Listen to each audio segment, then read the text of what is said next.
Without questioning you cannot expect anything. అందరూ గణతంత్ర దినోత్సవ సెలబ్రేషన్స్లో మునిగిపోయి ఉంటారు అనుకుంటున్నాను. ఎందుకంటే ఈరోజు జనవరి 26 మన రాజ్యాంగం అమల్లోకి వచ్చిన రోజు. కానీ మనకు తెలియని విషయం ఏంటంటే ఆ రాజ్యాంగం సక్రమంగా అమలు జరుగుతుందా, దాని నుంచి ఫలాలు మనం పొందగలుగుతున్నామా అనేది ఎవరు ఆలోచించట్లా.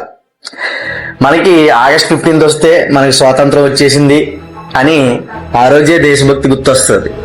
అలాగే ఈరోజు కొంతమంది మహానుభావుల చేత నిర్మించబడిన ఈ రాజ్యాంగం అమల్లోకి వచ్చిన రోజు. కానీ ఆ మహానుభావుల కళని చాలా మంది నిర్వీర్యం చేస్తూ రాజ్యాంగంలో చాలా చాలా అమెండ్మెంట్స్ చేశారు. ఏంటంటే వాళ్ళకు అనుగుణంగా చేసుకున్నారు.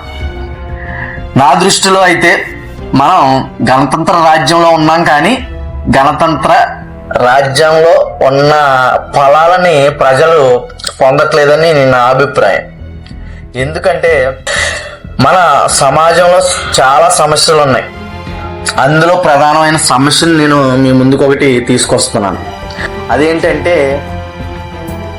మనకి ఒక చట్టం ఉంది ప్రశ్నించడానికి, అదే ఆర్టీఐ. ఈ ఆర్టీఐ చట్టం వచ్చినప్పటి నుంచి కొన్ని లక్షల కోట్ల విజ్ఞప్తులు అయితే గవర్నమెంట్కి వెళ్తున్నాయి. బాగానే ఉంది, అక్కడి వరకు ఒకటే. మనకి రాజ్యాంగం ఒక హక్కు కల్పించేసింది. ఏంటి? సిస్టమ్ని ప్రశ్నించే హక్కు కల్పించింది. అదేంటంటే ఆర్టీఐ. సిస్టంలో ఏమైనా తప్పులు జరిగితే లేకపోతే ఏదైనా ఇన్ఫర్మేషన్ కావాల్స్తే అది మనం తీసుకోవచ్చు. కానీ ఆర్టీఐ ద్వారా అప్లికేషన్ పెట్టి కరెక్ట్గా ఎంతమంది పొందుతున్నారు?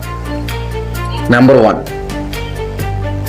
మీరు ఆర్టీఐ రిక్వెస్ట్ పెట్టిన తర్వాత మీకు బెదిరింపులు రాకుండా ఉంటున్నాయా?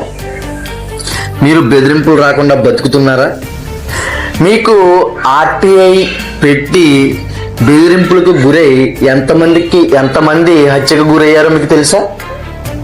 ఇప్పటి వరకు ఇండియాలో దగ్గర 100 మంది పైనే హత్య చేయబడ్డారు.